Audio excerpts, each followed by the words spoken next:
Di serdema vîrusa koronayê de duwarê bergiriyan de maske bûn parçeyek ji jiyana mirovan ku li gelek bajaran qedexeya derketina bê maske hat ragihandin. Lê pispor û bijîşk hişyariyê didin ku divê maskeyên reş neyên bikaranîn. Bijîşk jî hilberînerên maskeyan jî didin zanîn ku di lîteratûra tenduristiyê de navek wek maskeya reş tune ye.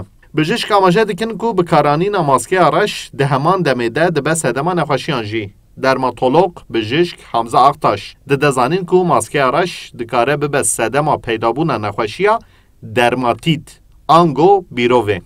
Cerrahi olmayan siyah maskelerin virüsten koruyuculuğunu... Maskeên reş bi lêkolînan hatiye dîtin ku mirovan ji vîrusê naparêzin. Li gel vê yekê rengê reşdirêjên tavê dikêşe nava xwe û kom dike.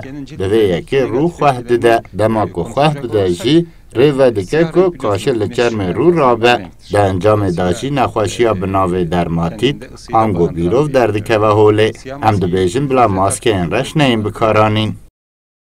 Hilberîner û firoşkarên maskeyan jî amaje dikin maskeyên ku ji pişkinîna fermî ya li gorî pîvanên tenduristiyê derbas dibin, maskeyên wek N95 û maskeyên cerrahî ne. Pisporê ewlekariya kar û firoşkarê maskeyan Mehmet Narîn tîne zimên ku maskeyên reş li gelek welatên Ewropayê hatiye qedexekirin û di parastina ji vîrusa koronayê de bandora maskeya reş ji sadê sıfır e û di vê welatî êdî maskeyên reş bi kar neynin.